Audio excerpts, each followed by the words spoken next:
Eu quero compartilhar hoje um tema com vocês, já está aqui estampado. Suficiente. Vamos falar juntos?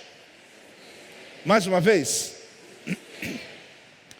No domingo passado, quando o pessoal aqui da adoração, o time todo estava ministrando, eles cantaram uma canção no meio de tantas canções lindas, que no final ficava repetindo suficiente, suficiente.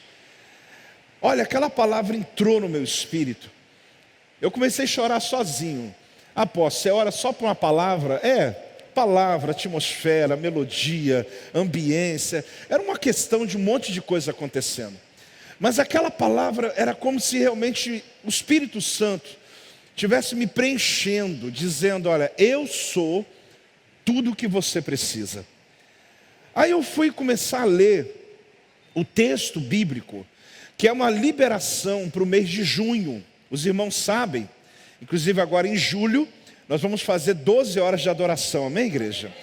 É uma métrica, uma prática que a igreja faz, e que a gente aprendeu a liberar decretos para cada mês dos 12 meses próximos.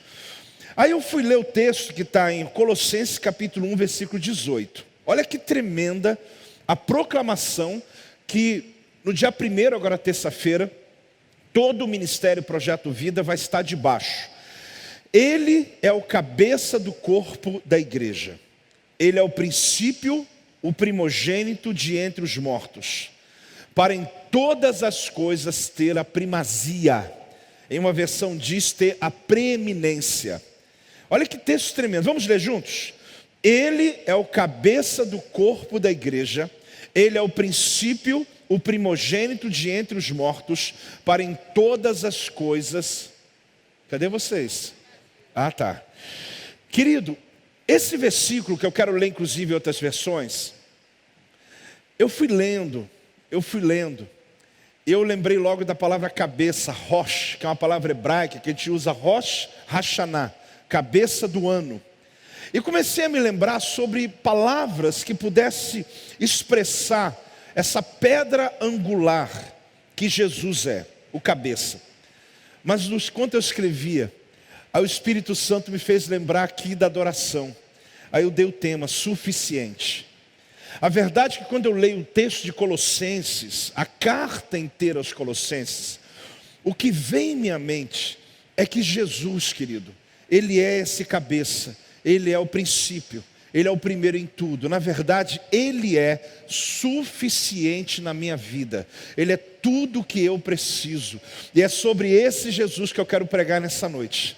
É sobre esse Jesus que não só preenche o vazio da alma, mas que Ele está presente em todos os momentos da sua vida, como a gente está experimentando em nossa casa hoje, mas que Deus possa realmente preencher na sua casa, na sua família, na sua alma. Fale comigo, Jesus, Ele é suficiente.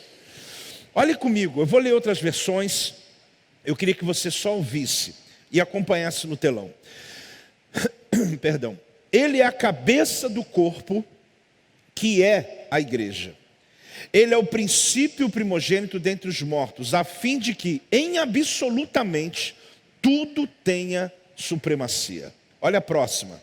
Ele também é a cabeça do corpo, a congregação messiânica, o princípio, o primogênito dentre os mortos, para ter o primeiro lugar em tudo. Jesus, querido, é o primeiro lugar em tudo. Ele foi supremo no princípio. E abrindo a vitória da ressurreição, será supremo no fim. Do princípio ao fim, Ele está lá. E por último, e agora, Ele é o cabeça do corpo, que é a igreja. Então, a igreja tem o seu cabeça. Ele é o princípio. Agora, olha que frase forte essa.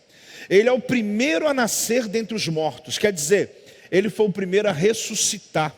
Ele é o primeiro que vence a morte. Ele é o primeiro que nasce entre os mortos e que lhe dá primazia sobre todas as coisas. O entendimento desse texto é que foi nele que a plena natureza de Deus escolheu viver. Foi nele que a plena natureza de Deus, que tudo que Deus é, Deus então converge tudo em Jesus Cristo. O que eu quero mostrar para você é o porquê que o apóstolo Paulo, ele não economiza adjetivos. No texto de Colossenses, em toda a carta aos Colossenses, apresentando um Cristo, que talvez para você diga, não, mas ele é meu Senhor, apóstolo. Ele é soberano, apóstolo. Mas numa igreja, em um tempo, onde se adorava tantos deuses, e o apóstolo Paulo, então, ele vai escrevendo uma linda poesia teológica. Ele vai apresentando Jesus na sua força, no seu poder. E que a última coisa que o diabo deseja ou quer é que você conheça Jesus na sua plenitude. Mas hoje, Deus quer se revelar para você. Deus quer se revelar para que você possa sustentar sua fé em um Deus, querido, que criou, mas está no controle da criação. Num Deus que criou, mas está no controle da sua vida. Então a pergunta é essa: você gosta da sua vida? Você gosta? Você gosta da vida que você tem? Você poderia, de fato, dizer assim: Deus é suficiente para mim? Amém? Você pode ter essa certeza, essa convicção, porque o que a gente vai encontrar aqui é o apóstolo Paulo, que a verdade se tornou até a nossa proclamação, ele apresentando Jesus como suficiente em todos os aspectos da vida, espiritual, natural, emocional. Ah, mas eu tenho um vazio aqui, apóstolo. Não, Cristo suficiente em todos os aspectos da vida. É muito natural a gente tentar preencher essa lacuna que ficou na nossa alma. Uma lacuna que tem a ver com a jornada da nossa vida. Tem a ver com desde o dia do teu nascimento, com as experiências que você viveu, com os traumas, com os sucessos, com os acertos. E é interessante que a gente normalmente fica projetando, preencher essa expectativa, ou seja, essa lacuna com objetos, com coisas. Às vezes nós criamos expectativas em pessoas. Nós achamos que uma pessoa, conhecer alguém, vai resolver o problema da minha alma. Ter algo, conquistar um espaço na sociedade, alcançar um nível financeiro, até que algumas pessoas percebem que não e começam por uma busca sobrenatural, por que não dizer até psicodélica, tentando ter uma experiência sobrenatural com algum ser para tentar preencher a sua vida. Mas é interessante que o apóstolo Paulo, ele não só nesse versículo, mas eu diria que esse é o principal, que ele quer apresentar Jesus como cabeça da igreja. Jesus é o cabeça da... E quem é a igreja? Somos nós. Então ele está dizendo, eu tenho um cabeça, eu tenho uma ordem na minha vida, eu tenho um propósito na minha vida. Eu viajei algumas vezes para Israel, e em algumas dessas vezes eu tive a oportunidade de conhecer alguns países da Europa. E eu me lembro a primeira vez que eu fui em Roma, eu comecei a visitar alguns museus, né? O dia que você for lá, não perde essa oportunidade não. Porque é uma visita histórica. Eu fui inclusive no país do Vaticano, passei um tempo ali, visitei museus, e foi um aprendizado muito grande para mim. Daquilo que eu li às vezes no livro de história, às vezes você está pisando ali na história. Mas eu me lembro que nessa caminhada de conhecimento, eu fui levado a um lugar chamado Panteão Romano. O Panteão Romano é um templo, inclusive eu pedi uma foto dele. Esse lugar, e eu entrei dentro desse lugar, e ele é dedicado a vários deuses. Eu me lembro que o guia, né, que nos levava disse, olha, aqui todo mundo fica bem, porque se adora a qualquer Deus que tiver na terra, o que não tiver, manda desenhar, né? Ou seja, é um lugar onde se busca os deuses da terra. Apóstolo, mas você estava lá? Sim, claro. Mas você foi lá para adorar o Deus? Não, Jesus é único, não é adorado no meio de um panteão. Mas eu queria conhecer o lugar. Aquilo me chamou a atenção porque realmente existe essa expectativa, né, que nasce desde os antigos, de que no final, todos os caminhos vão levar a Deus. Você já ouviu essa frase? Talvez seja uma das frases mais ignorantes que existe na história, né? Porque nem em todos os caminhos leva a tua casa? Não. Agora, como é que pode alguém achar, né, que quando se trata de Deus, qualquer caminho que a pessoa pegar, ela vai chegar no céu. Não, querido, Cristo é claro, eu sou o caminho, eu sou a verdade, eu sou a vida, e ninguém vai ao Pai se não for por mim. Mas você vai perceber que existe uma influência antiga a esse respeito. Quando o apóstolo Paulo escreve esse texto, ele estava diante de um cenário não muito diferente desse panteão, desse lugar, desse ambiente onde as pessoas acreditam em muitos deuses. Existe um pensamento que permeava a igreja aos Colossenses. Qual que era o pensamento? Não os crentes, tá, irmãos? Mas que havia ainda alguns que não haviam se convertido completamente. Que a subsistência das coisas vem da sua própria energia. Ou seja, tudo que existe, subsiste em si mesmo. Que não tem Deus, que não tem Criador, que não tem Senhor, que não tem cabeça. Que o mundo simplesmente começou a existir. Que, aliás, eu considero muita fé. Tem que ter muita fé para ser ateu, gente. Já parou para pensar em você acreditar que esse negócio todo aconteceu do nada e que não tem Deus? Tem que ter muita fé. E a verdade, o apóstolo Paulo, ele vai encontrando no meio desse ambiente pessoas que estavam completamente equivocadas a respeito dessa soberania de Deus. Então, se você tiver a curiosidade, eu te aconselho, leia o livro de Colossenses esse mês de junho. Não lê uma vez só não, lê algumas vezes. E você vai perceber que ele vai apresentando Jesus como Senhor das estrelas, do universo, principado, potestade, Senhor de todas as coisas.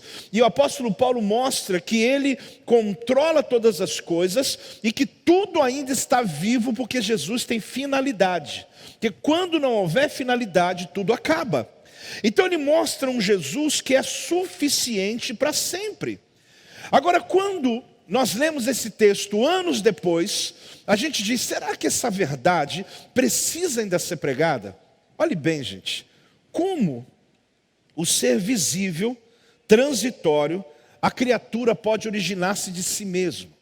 Como que eu posso acreditar que nós, que não temos condições de viver muito tempo, que o nosso corpo, quando se enterra, imediatamente começa a apodrecer, como é que imagina que a raça humana, que a natureza, ela pode ter existido por si mesmo?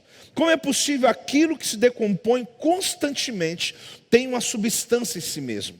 Essas perguntas eu estou fazendo intencional para você, porque o apóstolo Paulo escreve a carta aos Colossenses combatendo um pensamento que havia, de que não havia soberania de Deus.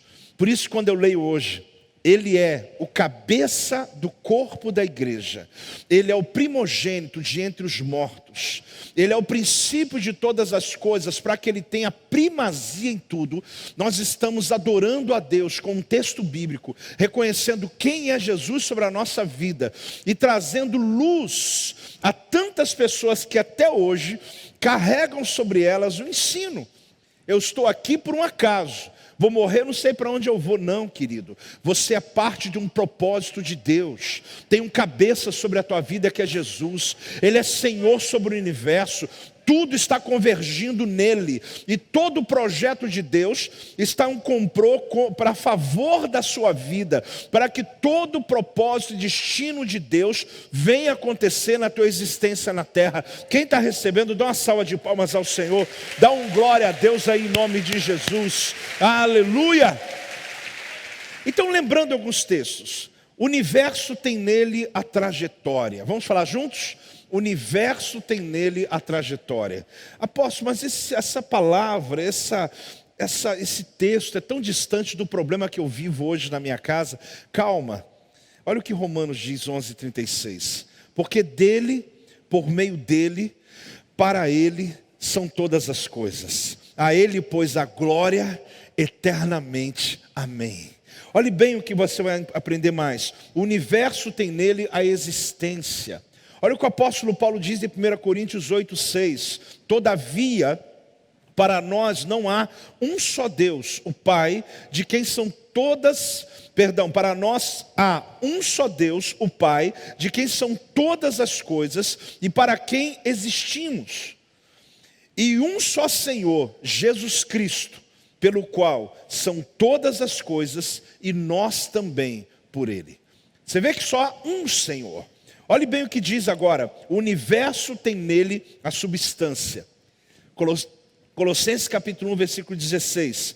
Pois nele foram criadas todas as coisas, nos céus, sobre a terra, visíveis, invisíveis, sejam tronos, sejam soberanias, quer principados, quer potestades.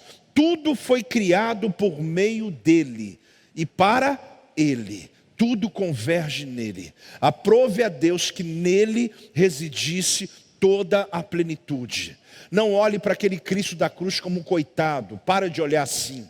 É o Senhor que está lá, que decidiu morrer na cruz do Calvário, que numa ordem ele podia mudar toda aquela história, mas ele sofreu para que nós pudéssemos ser resgatados. E ao terceiro dia ele vence a morte, ele toma de volta a chave do inferno da morte e dá à igreja autoridade. Ele é o cabeça do corpo que é a igreja. Ele é Senhor sobre a tua vida, Senhor sobre a tua família, sobre a tua casa. Nenhuma arma do diabo forjada contra você prosperará, porque o Senhor está no controle da tua história. Ele é o Senhor, Ele é o Senhor.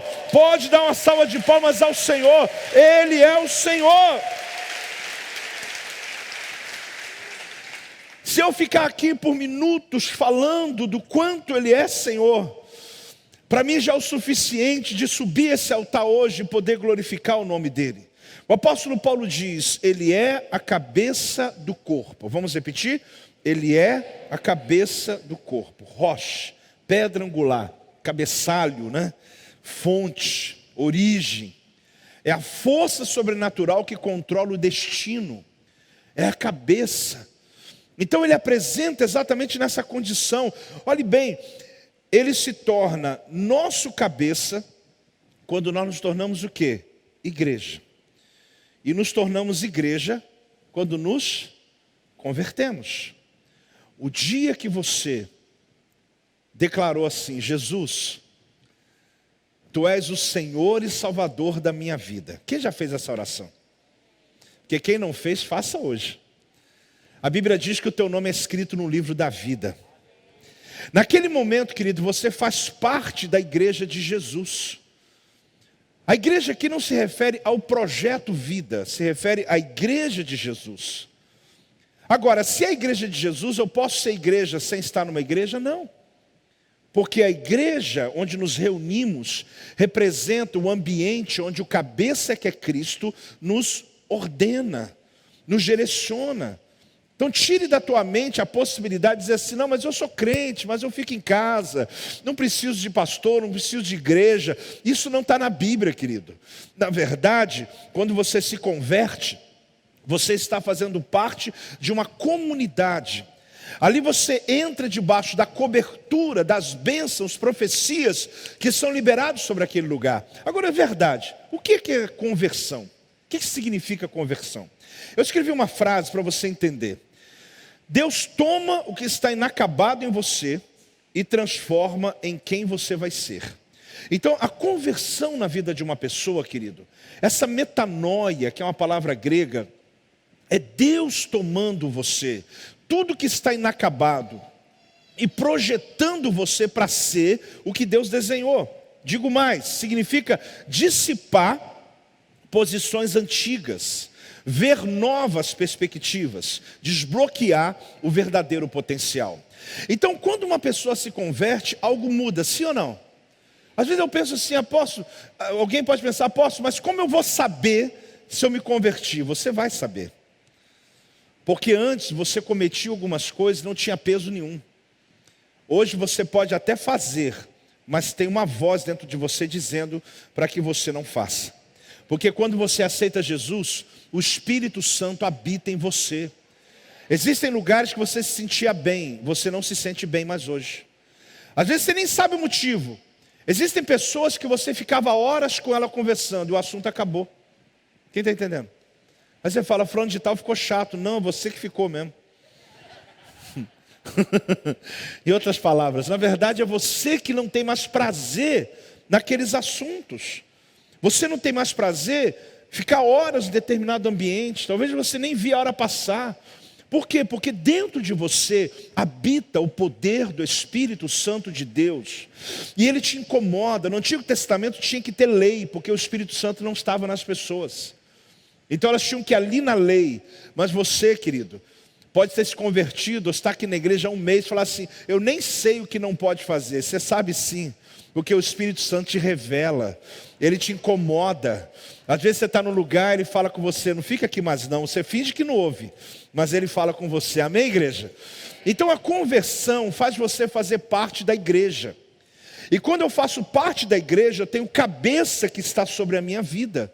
É ali eu vou ser instruído pelo cabeça. Como que ele instrui a gente? Através do Espírito Santo de Deus. A gente estabelece um relacionamento com ele. Assim nos tornamos membros dele. Aqui você descobre o seguinte, que a igreja é uma equipe de um cabeça. Ou seja, só tem um cabeça e há uma igreja, que é o corpo de Cristo na terra. Por isso, querido, quando Deus nos reúne em várias igrejas, eu faço uma reunião de pastores aqui todo mês, e a gente recebe aqui pastores de várias denominações, líderes de várias igrejas que têm perspectivas até um pouco diferentes, mas que se reúnem. Olha, muitas vezes tem sido uma das reuniões de mais impacto que a gente vive. Por quê? Pela unidade que está naquele ambiente que harmoniza, quando Cristo é o cabeça de todos, e todos têm um só propósito: Cristo em vós, a esperança da glória, de fazer o nome de Jesus conhecido na terra. Então não existe uma competição. Às vezes eu acho estranho quando alguém fala de uma igreja como se estivesse comparando: a minha é melhor, a sua é melhor. Não é, querido, é igual família. É a sua família. Ela é boa porque é a sua família. A minha é melhor mesmo, mas é a minha família. Mas Deus nos coloca como igreja para cumprir a missão dele na terra. Jesus é o cabeça. E ele vem através do Espírito Santo conduzindo a igreja. A Bíblia fala que ele é o primeiro a nascer dentre os mortos. Vamos falar juntos? O primeiro a nascer dentre os mortos. Você percebe que esse termo é estranho? Como é nascer dentre os mortos? Ele foi o primeiro a ressuscitar. Não, mas Lázaro ressuscitou.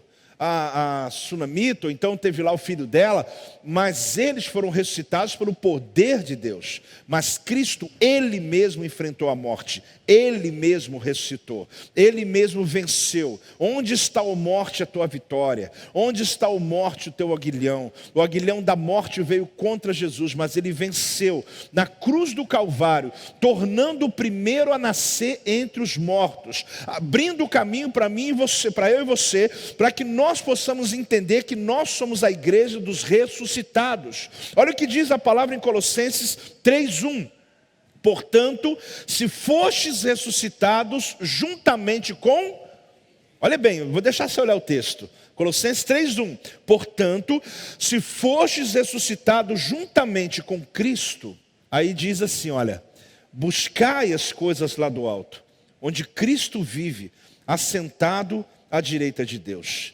Então o que mostra, querido, que o túmulo, ele foi como um ventre para que Jesus nascesse. Porque ao terceiro dia ele nasceu. Ele nasce vencendo a morte, que é chamado o último inimigo.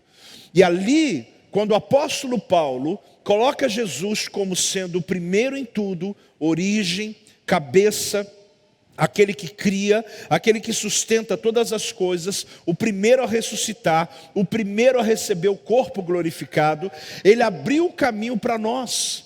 Porque quando um servo de Deus morre, querido, a morte não mais o vence, porque ali começa a nossa vida.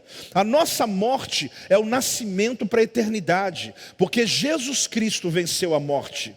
Muitas pessoas que eram adorados na época, eles até influenciaram multidões, mas morreram, não ressuscitaram. E Jesus é o único, aquele que tem o domínio da vida e da morte, o primeiro a ressuscitar entre os mortos. Agora, o que isso serve para nós? O apóstolo João, em 1 João no capítulo 4, ele vai dizer para a gente uma coisa fantástica. Você vai ver, querido, que essa palavra que Deus está nos dando para esse mês de junho, fale comigo, suficiente. É você entender isso. Olha o que João diz aqui também.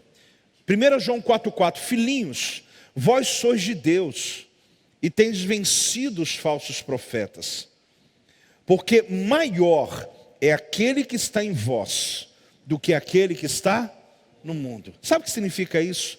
É um poder que ainda não conhecemos. Um poder ou o poder que ainda nós não conhecemos. João está dizendo, olha, não existe força emocional, espiritual, resistência, arma, circunstâncias forjada contra a sua vida que seja mais forte do que aquilo que Deus colocou dentro de você. Sabe por quê? Você não tem, não, você não entendeu ainda. É um poder que você ainda não conheceu. Deus já lhe deu esse poder para enfrentar os desafios do hoje, para enfrentar os desafios do amanhã. Eu estava dizendo para o bispo Leite ali, esse mês de maio aconteceram algumas coisas em nossa família. E muita gente intercedendo. Eu falei, olha, esse mês está acabando logo, né? Está acabando, até amanhã à noite muita coisa. Mas não que eu tenha medo disso, eu sei que Deus está no controle. Mas eu entendo que quando eu começo um novo mês, Deus está te dando o seguinte, dizendo, olha, eu lhe darei toda a ferramenta, eu lhe darei toda a arma, eu lhe darei toda a capacidade, eu lhe darei tudo o que você precisa. Antes de uma arma ser forjada contra você, eu já lhe preparei para enfrentar essa arma, já lhe preparei. Então há um poder dentro de nós que nós ainda não conhecemos. João está dizendo o seguinte, olha, maior, olha o que ele diz, aquele que está em vós é maior do que aquele que está no mundo. Quem crê nisso? Então ele está dizendo que todo nível de influência que tenta roubar a tua fé, roubar a tua convicção em Deus, ele está dizendo, não tem força. Há um poder latente dentro de você, pronto para se manifestar. Quando tudo o resto cai, quando as coisas começam a dar erradas, entenda uma coisa, Deus está como cabeça da sua vida, porque se você é a igreja, você é o corpo de Jesus. Se você é o corpo de Jesus, você recebe o comando da cabeça. E se você anda no comando dele, nenhuma outra influência vai conseguir dominar, vai conseguir influenciar a tua vida. Olha o que diz aqui, que é uma das frases mais tremendas desse ensino. Aprove a Deus que nele habitasse toda plenitude. Quando você olha o universo, é interessante que os cientistas, os estudiosos, a conclusão é que quanto mais se estuda a natureza, planetas, quanto mais se tem ferramentas, informações, tecnologia, para ir mais no fundo do mar, para ir mais no alto dos céus, para ir mais no fundo da terra, mais eles ficam conhecendo o tamanho de Deus. Porque quanto mais se tem possibilidade de estudar uma planta, estudar algo tão pequeno, com microscópios que pode chegar a níveis homéricos, ali então mais se sabe o tamanho de Deus. Porque Deus vai se revelando na sua natureza. Então você percebe que Deus pegou tudo isso, toda a grandeza, todo o poder e colocou em Jesus. Ele disse, aprove a Deus que em Jesus habitasse, morasse toda a plenitude, todo o poder, toda a autoridade, tudo que existe está em apenas um homem. Então diz a palavra que foi nele que a plena natureza de Deus escolheu viver. Então parece que é uma poesia, mas não é. Querido, não é só a sua vida. Todo o universo conspira a seu favor. Você acorda pela manhã e diz, Deus, você está falando com o Senhor dos céus e da terra, mas que hoje Ele inclina os ouvidos para ouvir a sua voz. Que às vezes você está orando por uma enfermidade, orando por um problema financeiro, achando que Deus não pode. Ele é dono do ouro e da prata. Esse texto enaltece o nome do Senhor. Esse mês de junho, Deus quer se revelar para você como suficiente em todas as áreas da sua vida. Esse texto, essa revelação é para mostrar quem é você no meio de tudo isso. Tem uma frase a esse respeito que dizia assim: todas as peças quebradas deslocadas do universo. Pessoas, coisas, animais, átomos, estão agora concertadas em vibrante harmonia. Quando alguém escreve a esse respeito, ele está dizendo o seguinte: existe um lugar no mundo de fato, onde Deus habita em toda a sua plenitude. Esse lugar se chama Jesus. E aonde Jesus habita? Por incrível que pareça, Ele habita em nós. Então aprove a Deus que residisse toda a plenitude. Você não está sendo subjugado, querido. Você que tem um comando. Fala para o teu irmão, você está no comando. Parece que você não está entendendo isso. Apóstolo, a vida está me comandando. A dor está me comandando, minha alma está me comandando, meus problemas estão me comandando. Não, querido, você não está entendendo. Você está no comando. Deus decidiu habitar em você.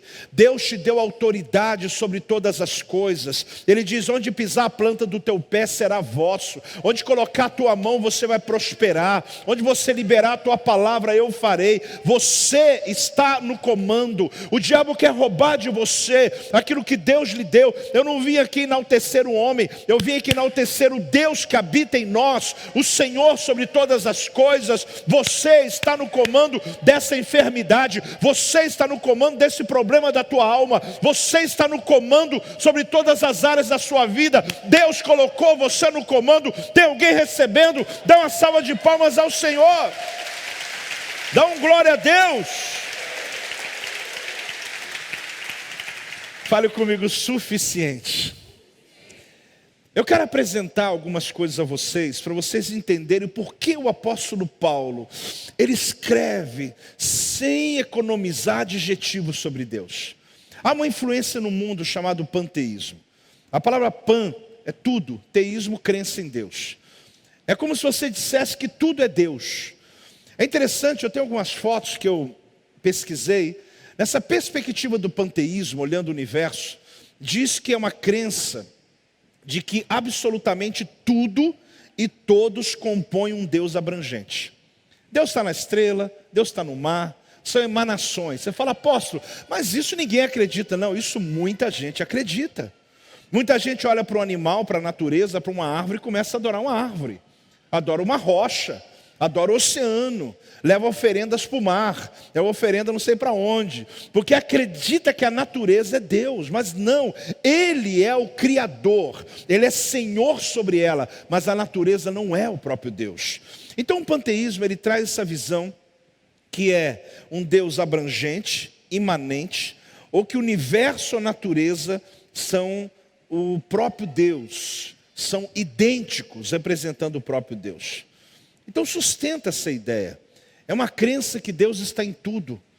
E de muitos deuses representados pelos múltiplos elementos divinizados. Ou seja, eu adoro em qualquer lugar. Mas não é assim, querido. Deus não é um Deus que está. Ou seja, Ele está sobre tudo. Ele criou todas as coisas, mas Ele não é a árvore. Ele não é a natureza. Então o apóstolo Paulo, ele estava nesse universo como estamos ainda hoje.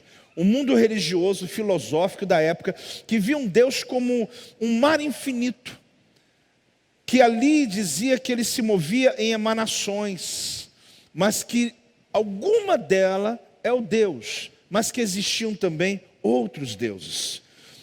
Aí é interessante que existe uma outra influência, que a gente poderia chamar de sincretismo. Eu também separei algumas fotos para vocês. É interessante porque o sincretismo é uma mistura, né? A gente pode definir, você imagina você entrar num lugar onde tem imagens de vários deuses, de várias religiões. Quando eu entrei no Panteão Romano, a sensação foi essa. E é interessante que são lugares que o indivíduo quer dizer o quê? Não, aqui todo mundo é aceito. Todas as religiões são bem-vindas. Às vezes nós vemos alguém na televisão, na internet, ou em qualquer comunicação, lançando uma ideia dessa, aí você olha assim, uau, que coisa bonita.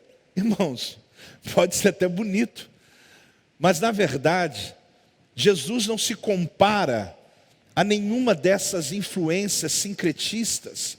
de misturas religiosas, onde se cria ambiente de adoração, para que qualquer pessoa se sinta bem, não. Ele é o Senhor. Aqui nós adoramos só a Jesus. Ele é o único Senhor e Salvador. Não há imagem, não há outra expectativa. Eu queria ouvir um amém. Eu estou achando que você tem alguma dúvida disso. Ele é o Senhor da sua vida. Apóstolo, mas eu tenho influência ainda assim. É sobre isso que eu estou falando hoje. Você tem que entender que Jesus é o suficiente. Às vezes você ainda sem querer faz uma oração a outro. Se dobra a outro. Levanta uma crença a outro. Mas você precisa cortar isso na tua vida. Porque só há o único Senhor e Salvador. Eu insisto quando o apóstolo Paulo traz isso, porque o sincretismo é essa combinação, a mescla religiosa. É interessante que tem uma dessas muitas doutrinas, uma delas é chamada doutrina Bahá'í. Bahá'í é uma religião que nasceu do islamismo. É interessante que quando você for lá em Israel, tem um lugar que eu não abro mão, que é a cidade de Haifa, porque o Monte Carmelo fica na cidade de Haifa. Só que muitas pessoas entram em Haifa e não sobem o Monte Carmelo, eles vão visitar esse jardim aí, chamado Jardim Bahá'í. É lindo, pensa num negócio lindo. E é interessante porque eu já levei caravana lá, nós não descemos não.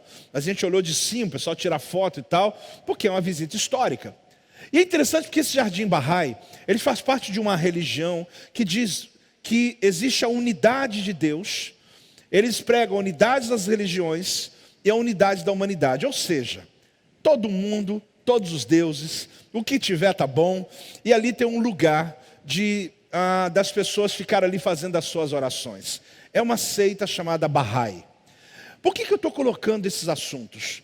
Porque talvez você olhe, quando o apóstolo Paulo escreve a igreja de Colossos, a igreja de Colossos, que ele estava vendo Jesus como uma revelação importante, uma revelação grandiosa, mas não como única. Pasmem, tinha crente dentro da igreja dizendo, não, Jesus é bom, Jesus realmente ele é Senhor, mas ele não é o único. Aí o apóstolo Paulo vem duro, ele diz, não, vocês não estão entendendo, ele é o princípio. Ele é o cabeça, Ele é o Criador, tudo subsiste nele, nada do que existe vai existir, Ele é comparado a ninguém, Ele me libertou do império das trevas, Ele me transportou para o reino do Filho do teu amor. Ele vai escrevendo, ele vai quebrando, porque havia gente ali dentro da igreja dizendo, não, Ele é bom, mas não é tudo. E eu vim dizer para você hoje, Ele é tudo, Ele é suficiente. Eu não preciso de outro além dele. Ele é o Senhor da minha vida, da minha existência, da minha casa. A Ele eu dou toda adoração, todo louvor, toda honra, toda glória é dado a Ele. Jesus, o Rei dos Reis, Senhor dos Senhores. Aleluia. Dá uma salva de palmas a Ele. A Ele nós damos toda adoração. Ele é o Senhor. Tua verdade vai sempre reinar. Olha bem, terra e céus glorificam.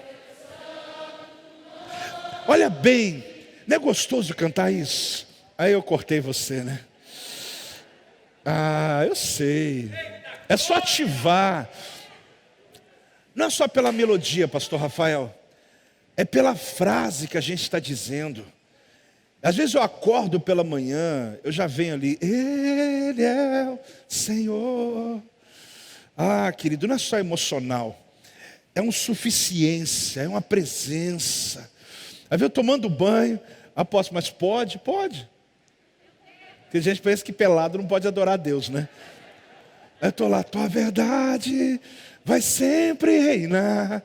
Irmãos, às vezes a gente gasta tempo pedindo coisas para Deus, lembrando nossos problemas. Quer uma dica no mês de junho? Adore, enalteça.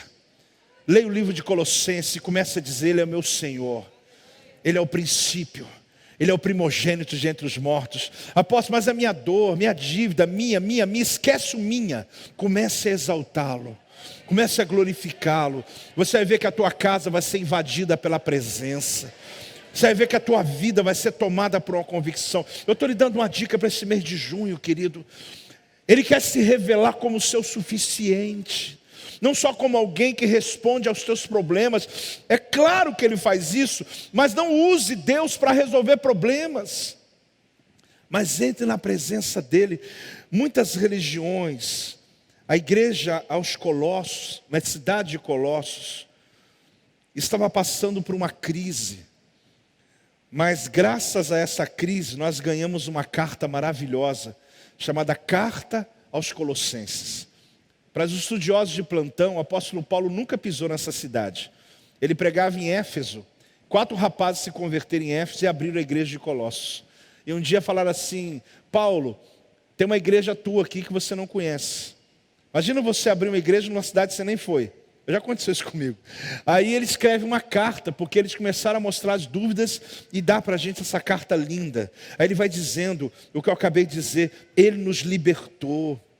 Ele apresenta Jesus dizendo assim: Ele nos transportou. É uma das cartas de maior revelação. Ele nos redimiu. Ele nos perdoou. Ele é o Criador. Ele existe antes de todas as coisas, antes da criação. Ele criou todas as coisas existem nele. Ele mantém união, tudo que Ele criou. Ele é o cabeça da igreja. Aprove a Deus que nele residisse toda a plenitude. Você está entendendo por que Ele não economiza? Você está entendendo por que eu estou repetindo isso quantas vezes for necessário? Porque o mundo hoje precisa saber quem é Jesus, quem é o Senhor, quem é aquele que tem o controle sobre todas as coisas. Essa igreja precisa saber que essa igreja tem cabeça, não é o apóstolo Joel, é o Espírito Santo através de Jesus, ou Jesus através do Espírito Santo. Ele é o cabeça do corpo, que é a igreja. Quando nós batizamos uma pessoa, como semana que vem, quando nós apresentamos alguém a Jesus, não é para um hall de membros aqui da cidade, não é para o apóstolo Joel, é Cristo que está recebendo aquela família, tornando cabeça sobre aquela casa. Quando você traz a sua família para tomar ceia, você está submetendo a sua casa inteira a Jesus, Ele que é o Senhor de toda a criação. É isso que você tem que aprender. Agora deixa eu te contar algo. Em 1893, houve um grande evangelista chamado Moody. Inclusive existem comentários bíblicos, desse homem de Deus. Naquela época foi feito o primeiro parlamento mundial das religiões. Deixa eu explicar o que estava acontecendo. Moody, inclusive, ele morre em 1899. Isso mesmo, olha. Ele era um grande evangelista, um grande pregador. O que acontece é que quando reuniram o Parlamento Mundial das Religiões, ali, estatísticas que eu li na internet a respeito, chega a falar de 21 milhões de pessoas que no período daquela feira das religiões, passou pelo mesmo lugar. Reuniram lideranças espirituais do mundo inteiro e convidaram o evangelista Moody para ser um dos pregadores. Ali teriam líderes de várias seitas do mundo inteiro, de várias religiões do mundo inteiro. É um verdadeiro parlamento das religiões mundiais. E Moody foi perguntado se queria pregar. Ele disse: não, eu não quero pregar. Ele não ia pregar no mesmo lugar onde iam apresentar todos os deuses, todas as religiões. E ele decidiu alugar várias tendas. Ele foi em circos fechados e começou a alugar tendas. E rodeou o parlamento inteiro com tendas. E começou a fazer cultos de adoração ao Senhor. Aí perguntaram para Moody: por que você não quer pregar? E ele disse uma frase que eu quero compartilhar com você. Eu vou tornar Cristo tão atraente que as pessoas se voltarão para Ele. Eu vou tornar Cristo tão atraente que as pessoas entrarão em nossas tendas e elas vão entregar a vida para Ele. Ali haviam pessoas adorando várias religiões, vários deuses. Mas o evangelista Moody diz a história que ele alcançou milhares deles. Milhares aceitaram Jesus. Porque ele não subiu no mesmo púlpito para pregar o que os satanistas estavam pregando. que os Bahá'ís estavam pregando, que as outras religiões estavam pregando, algumas agora mais modernas, que nasceram em 1914, como Testemunho de Jeová, Mormon e algumas outras, não existiam ainda. Isso aqui é em 1800, nesse final. Mas algumas religiões fortes já haviam dominado o mundo. Ali haviam líderes proeminentes. Não havia ainda o Reverendo Moon, não havia ainda algumas dessas seitas modernas que nasceu no século passado. Mas Moody disse: eu não vou pregar no mesmo púlpito. Ele colocou tendas ao redor. E as pessoas, ao invés de entrar para o parlamento, elas começaram a entrar para os cultos. E quando entrava, as pessoas estavam adorando a Deus. E ele dizia: eu vou tornar Cristo tão atraente que as pessoas se voltarão para Ele. Lá na sua casa, no seu trabalho, à sua volta, existem muitas pessoas que ainda acreditam que todos os caminhos levam a Deus. Eu não estou criticando essas pessoas, por favor. Mas você sabe que elas estão perdidas, buscando uma resposta de Deus. À sua volta existe tanta gente dizendo que todas as religiões no final vai dar tudo certo. Pessoas de tantas religiões, acreditando que Jesus é uma religião, mas Jesus não é uma religião. Jesus é o único, Ele é Senhor sobre tudo. Ele não é colocado dentro de paredes, não é colocado dentro de uma imagem de pedra, Ele não é colocado dentro de um templo. Ele é o Senhor do universo, Ele é o Criador de tudo. Ele não é limitado pela mente humana, Ele não é comparado a um homem, a uma mulher, a um santo, a um Deus. Ele é Senhor, Ele é Senhor sobre tudo. Ele é Senhor da terra, Ele é Senhor sobre a tua vida. Ele é suficiente. Suficiente. Suficiente. Oh! Sabe quando foi usada a palavra jirê? Foi quando Abraão estava apresentando o seu tudo. E que na verdade ele não sabia o que Deus ia fazer. Ele só sabia que um livramento viria. E ele batiza aquela montanha, aquele ambiente, aquele Moriá, como Jeová Jirê. Que a tradução não é provisão, não é isso. A tradução é aquele que vê. A tradução é um Deus que na verdade provê tudo o que você precisa. Ele é tudo para você. Ele não é só a comida da tua mesa, Ele não é só o Jeová Jirê que traz recursos financeiros. Ele é o que você precisar. Ele é pleno, Ele é suficiente, Ele é Senhor. E tudo está em Jesus Cristo. Quando eu confesso Jesus como Senhor e Salvador da minha vida, eu estou preenchendo todo o vazio da alma humana. Eu estou dizendo: não há outro como Ele. Ele não cabe em nenhum lugar. Ele é o Senhor Jirê. Declare, declare. Oh, tudo para mim. Oh.